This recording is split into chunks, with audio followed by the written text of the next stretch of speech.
Hello बच्चों, इस video में हम लोग 10वीं क्लास साइंस के चैप्टर 9 प्रकाश परावर्तन तथा अपवर्तन से पूछे जाने वाले टॉप 15 मोस्ट इम्पोर्टेंट क्वेश्चन को देखेंगे, जो हर एक एग्जाम में जो बोर्ड एग्जाम में बार बार पूछे जाते हैं। तो चलिए शुरू करते हैं। पहला क्वेश्चन क्या है? मोटर कार के हेडलाइट में किस पर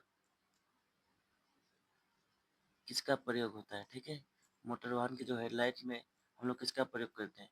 समतल दर्पण, उत्तल दर्पण, अवतल दर्पण या उत्तल लेंस। ठीक है, तो हम लोग हेडलाइट में किसका प्रयोग करते हैं?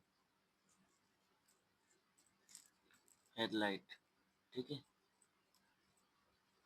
हेडलाइट में किसका प्रयोग करते हैं?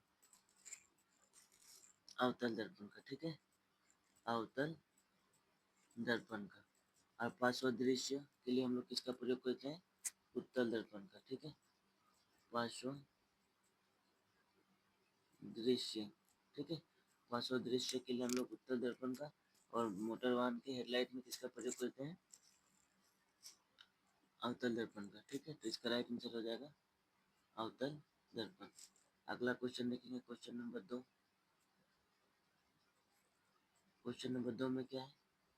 यदि किसी अवतल दर्पण की फोकस दूरी एफ और वक्रता त्रिज्या आर है, तो इनके बीच का संबंध क्या होगा? ठीक है, एफ और आर के बीच में। तो एफ किसके बराबर होता है? आर का, यानी वक्रता त्रिज्या का क्या होता है? आधा होता है। ठीक है, इसीलिए आर किसके बराबर हो जाएगा? आर बराबर 2 इंटू फोकस से भी हो जाएगा।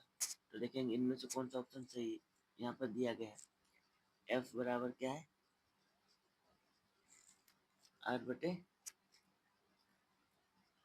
एफ बराबर आर बटे 2, ये ऑप्शन सही है। ठीक है, तो इसका राइट आंसर हो जाएगा ऑप्शन नंबर ए। अगला क्वेश्चन देखेंगे। अगला क्वेश्चन क्या है? दाढ़ी बनाने में किस दर्पण का उपयोग किया जाता है? ठीक है, दाढ़ी बनाने में हम लोग किस दर्पण का उपयोग करते हैं? तो इसका उपयोग करेंगे अवतल दर्पण का। क्यों? क्योंकि इसके द्वारा क्या बड़ा प्रतिबिंब बनाता है, बड़ा प्रतिबिंब बनाता है। और समतल दर्पण द्वारा कैसा बनाएगा? सीधा, सीधा और समान साइज का प्रतिबिंब, सीधा और समान साइज का प्रतिबिंब। ठीक है, तो यहाँ पर हम लोग दाढ़ी बनाने के लिए किसका प्रयोग करेंगे? अवतल दर्पण। तो इसका राइट आंसर हो जाएगा अवतल दर्पण। ठीक है, अगला क्वेश्चन है क्वेश्चन नंबर 4। गोलीय दर्पण और फोकस अंतर एवं वक्रता त्रिज्या के बीच संबंध। ठीक है, वही क्वेश्चन फिर से दूसरे तरीके से पूछा है। तो आर बराबर क्या होता है? 2 एफ। ठीक है, तो ये पहला आंसर सही हो जाएगा। ठीक है, आर बराबर 2 एफ। अगला क्वेश्चन देखेंगे।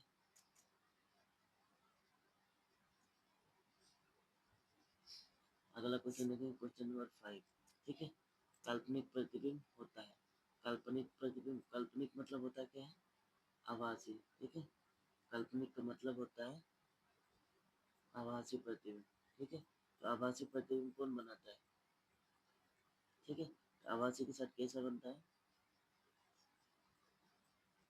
सीधा। ठीक है, आभासी के साथ कैसा होता है?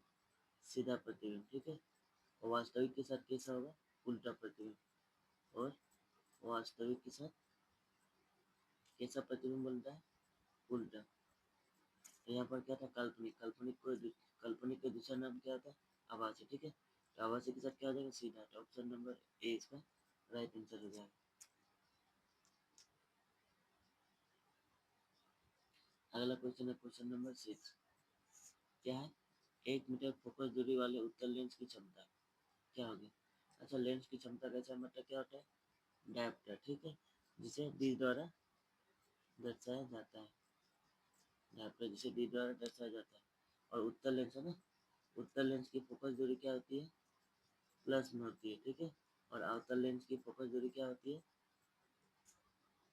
अच्छा, क्षमता है ना, अवतल अवतल लेंस की क्षमता क्या हो जाएगी? ये माइनस में होगा। ठीक है, और उत्तल लेंस की क्षमता क्या हो जाएगा? प्लस में होगा। तो 1 मीटर फोकस दूरी वाले उत्तल लेंस की क्षमता क्या हो जाएगा? एक डायप्टर हो जाएगा। ठीक है, और तो ये कौन सा हो जाएगा? उत्तल है। इसलिए क्या में हो जाएगा, प्लस वाला हो जाएगा। तो प्लस वाला किसमें, इसमें एक डायप्टर, इसका राइट आंसर हो जाएगा एक डायप्टर, ठीक है। अगला क्वेश्चन देखेंगे, क्वेश्चन नंबर 7। क्वेश्चन नंबर 7 में क्या है, अवतल दर्पण से परावर्तन के बाद किरण किस बिंदु से होकर गुजरती है। परावर्तन के बाद किस दिशा से, किस बिंदु से होकर जाती है, परावर्तन के बाद फोकस से होकर गुजरती है। तो इसका राइट आंसर हो जाएगा एफ, फोकस, ठीक है। अगला क्वेश्चन देखेंगे,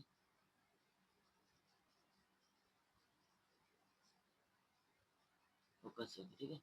अगला क्वेश्चन देखेंगे, क्वेश्चन नंबर 8 क्या है, किसी दर्पण से वस्तु को कहीं भी रखे, वस्तु के बराबर आकार का सीधा प्रतिबिंब, ठीक है। इसको हम लोग देख ले रहे हैं कि समतल दर्पण, ठीक है, ये होता है समतल दर्पण, ठीक है। इसके द्वारा प्रतिबिंब कैसे बनता है, सीधा, कैसा प्रतिबिंब बनेगा, सीधा प्रतिबिंब, ठीक है। और कितना, समान साइज का, ठीक है, और समान साइज का, समान साइज का, ठीक है। तो इसका राइट आंसर हो जाएगा समतल दर्पण, ठीक है। अगला क्वेश्चन देखेंगे,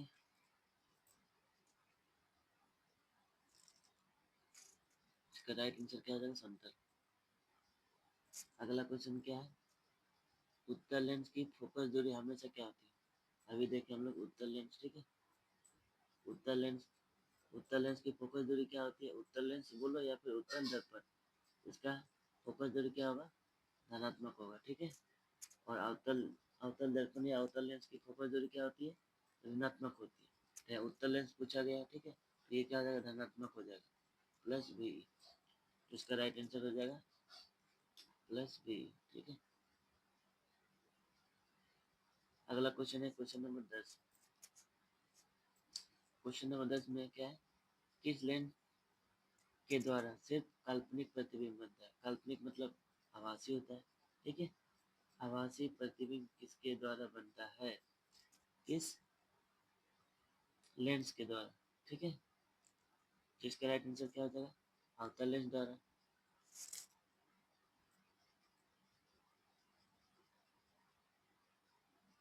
अवतल लेंस हो जाएगा, ठीक है, अवतल लेंस। इसका राइट आंसर हो जाएगा अवतल लेंस, ठीक है। अगला क्वेश्चन है, प्रकाश अपवर्तन के कितने नियम हैं, ठीक है। अपवर्तन के कितने नियम हैं, ठीक है। ये प्रकाश किरण आएगा, ठीक है, तो क्या होगा, सीधा पार होना चाहिए था, लेकिन क्या हो जाएगा, अविलंब की ओर थोड़ा झुक जाएगा। प्रकाश अपवर्तन किसे कहते हैं, जब प्रकाश की किरण एक माध्यम से, जब प्रकाश की किरण, ठीक है, किसी अपारदर्शी वस्तु जैसे लेंस पर पड़ती है तो एक माध्यम से दूसरे माध्यम में प्रवेश कर जाती है, ठीक है, एक माध्यम से दूसरे माध्यम में प्रवेश कर जाती है, क्या कहलाता है, प्रकाश अपवर्तन कहलाता है। तो अपवर्तन के कितने नियम होते हैं, दो नियम होते हैं, ठीक है। पहला नियम क्या कहता है, अपवर्तित किरण, ठीक है, अपवर्तित किरण और अभिलंब तीनों एक ही तल में होते हैं। और दूसरा में क्या है, स्नेल्स का नियम, ठीक है, क्या है, साइन आई बटे साइन आर, ठीक है। तो इसका राइट आंसर हो जाएगा 2। अगला क्वेश्चन देखेंगे,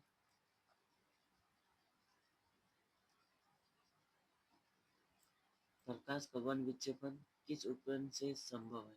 वन विक्षेपण किस में द्वारा होता है, ये क्या है, प्रिज्म, ठीक है। ये श्वेत प्रकाश है, जब प्रकाश किरण इस तरह जाएगी तो क्या होगा, ये 7 रंगों में विभक्त जाएगा, ठीक है। इसी को बोलेंगे वन विक्षेपण। तो ये क्या, ये किसके द्वारा होता है, प्रिज्म द्वारा होता है, प्रिज्म द्वारा। तो इसका राइट आंसर हो जाएगा प्रिज्म, ठीक है। अगला क्वेश्चन देखेंगे, सरल सूक्ष्मदर्शी में किसका उपयोग होता है, ठीक है। सरल सूक्ष्मदर्शी में किसका उपयोग होता है, तो इसका उपयोग होता है उत्तल लेंस का, ठीक है। सरल मतलब छोटा, ठीक है, छोटा प्रतिबिंब किस में बनाएगा, छोटा प्रतिबिंब उत्तल में, ठीक है। तो ये हो जाएगा उत्तल लेंस हो जाएगा। अगला क्वेश्चन है क्वेश्चन नंबर 14। किसी गोलीय दर्पण की वक्रता त्रिज्या 50 सेंटीमीटर है तो उसकी फोकस दूरी क्या होगी, ठीक है। वक्रता त्रिज्या यानी आर दिया हुआ है 50 सेंटीमीटर, हमें क्या ज्ञात करना है, फोकस दूरी एफ। एफ बराबर क्या होता है, आर बटे 2 होता है। आर कितना दिया हुआ है, 50। 50 बटे 2 कितना आ जाएगा, 25 सेंटीमीटर। तो इसका राइट आंसर हो जाएगा 25 सेंटीमीटर। ठीक है,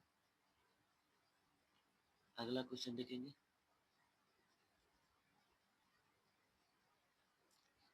अगला क्वेश्चन देखेंगे हम लोग, क्वेश्चन नंबर 15।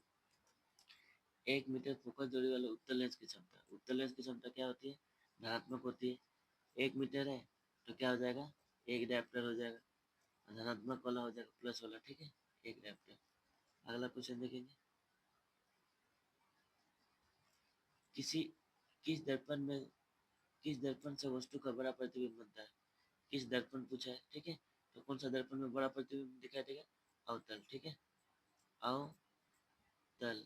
ठीक है, अवतल दर्पण में क्या होगा, थोड़ा बड़ा प्रतिबिंब दिखाई देगा, इसलिए इसका उपयोग हम लोग दाढ़ी बनाने में करते हैं। ठीक है, तो इसका राइट आंसर हो जाएगा अवतल दर्पण। अगला क्वेश्चन, प्रकाश का वेग न्यूनतम होता है। न्यूनतम मतलब कम होता है। ठीक है, तो जो प्रकाश है, प्रकाश का वेग है, ठीक है, किस पे निर्भर करता है, वाय संगन विरल और संगन माध्यम पर। ठीक है, माध्यम की सघनता पर, इसको बोल सकते हैं माध्यम की सघनता पर निर्भर करती है। ठीक है, सघनता पर निर्भर करती है। विरल माध्यम की अपेक्षा में विरल माध्यम की अपेक्षा सघन माध्यम में प्रकाश की चाल क्या होती है, कम होती है। ठीक है, तो न्यूनतम मतलब कम होगा, न्यूनतम मतलब कम, सबसे कम किस में होगा। ठीक है, तो सबसे ज्यादा किस में होगा, निर्वात में होगा। ठीक है, किसमें होगा, निर्वात। उसके बाद क्या आ जाएगा, वायु। उसके बाद क्या आ जाएगा, जल। उसके बाद आ जाएगा कांच। ठीक है, तो सबसे कम बोला है तो क्या हो जाएगा, कांच हो जाएगा, ये कांच में। ठीक है, अगला क्वेश्चन है क्वेश्चन नंबर 18। क्या है, निम्न में से कौन सा पदार्थ लेंस बनाने के लिए प्रयोग नहीं किया जा सकता है। तो लेंस बनाने के लिए हम लोग किसका प्रयोग नहीं करेंगे, मिट्टी का। ठीक है,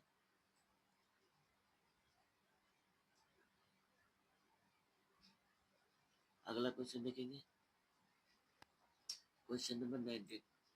चार डायप्टर क्षमता वाले अवतल लेंस की फोकस दूरी क्या होगा। ठीक है, तो अवतल लेंस की फोकस दूरी ज्ञात करना है। ठीक है, अच्छा, लेंस की क्षमता P बराबर क्या होता है, 1/f। ठीक है, इसलिए F बराबर क्या हो जाएगा, 1/1 क्या हो जाएगा, P हो जाएगा, 1/P।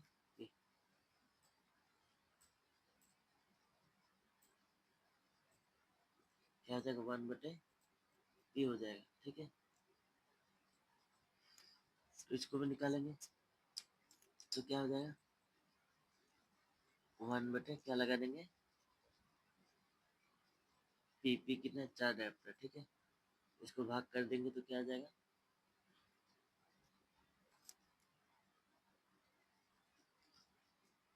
अच्छा यहाँ देखो, सभी सभी ऑप्शन क्या में दिया हुआ है, सेंटीमीटर में दिया हुआ है। ठीक है, लेकिन फोकस दूरी किसके द्वारा व्यक्त किया जाता है, लेंस की क्षमता। ठीक है, लेंस की क्षमता में जो फोकस दूरी होती है किसके द्वारा, मीटर द्वारा व्यक्त किया जाता है। ठीक है, तो इसको 100 से क्या करेंगे, 1/4 हुआ।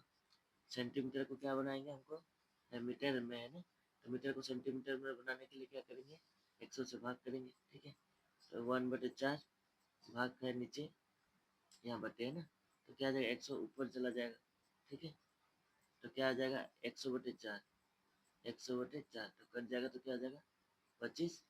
अब क्या में बदल गया, सेंटीमीटर में। ठीक है, 25 सेंटीमीटर में बदल जाएगा, तो इसका आंसर, राइट आंसर हो जाएगा 25 सेंटीमीटर में। ठीक है,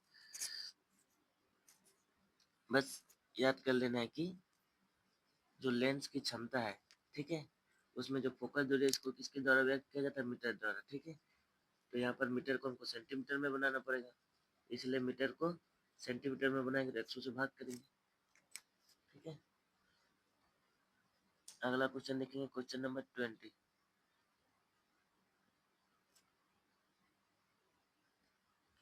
क्या, जब प्रकाश की किरण हवा से कांच में प्रवेश करती है तो मुड़ जाती है। ठीक है, तो हम लोग क्या जानते हैं, जब प्रकाश की किरण विरल से संगन माध्यम में जाती है।